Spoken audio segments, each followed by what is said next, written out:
Why study Upanishads? The Upanishads reveal the highest truth, that the divine principle Brahma and every one of us, Atma, are one. Understanding this and owning this vision through contemplation and inquiry leads to our life's highest fulfillment. Insecurity ends.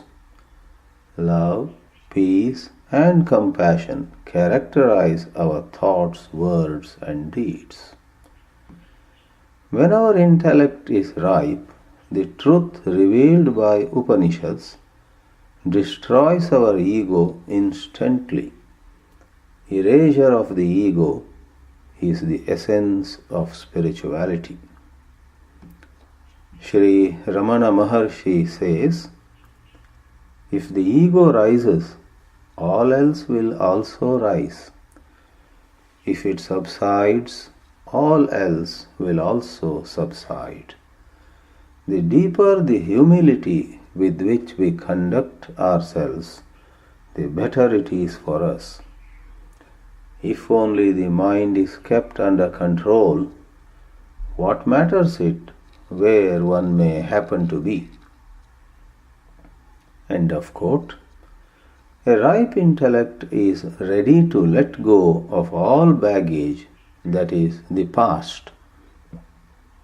It does not cling to any idea of superiority, inferiority, being merited or being a sinner.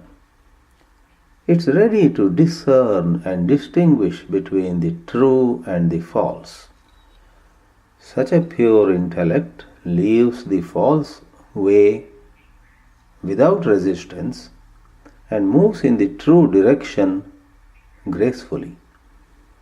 A revelation from the Upanishads like Tattvam Asi, thou art that, you are one with the divine, as found in the Chandogya Upanishad, facilitates such an intellect to dissolve individuality and experience undivided expanse of pure existence awareness. When our intellect, buddhi, is not ripe, we are soaked in the past. Our attachments confine us to a limited sphere of egoistic thought.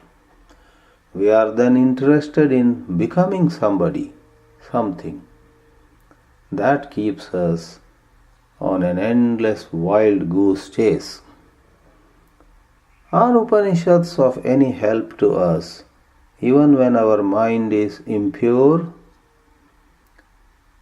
The second level of teachings supplied by these sacred compositions does come to our rescue. In the journey of life, our body is the chariot, our mind is the reins, senses are the horses. The driver is no other than the intellect. The essential point is to keep the horses on the right track. Keep your senses under check, exhorts one of the Upanishads, Katha 1.3.6, for example. These books of wisdom urge us to give up false ways of living, marked by undue attachment to pleasure, habitual emotional overexcitements, or marked by scattered thinking lacking in focus. Unless you desist from bad conduct, you will not attain this self through right seeing, says a text. Kathopanishad, chapter 1, Valli 2 and mantra 24. Upanishads are thus for living rightly. In right living alone we enjoy healthy relationships and true inner peace. Insights, Surge 98, January 7, 2014.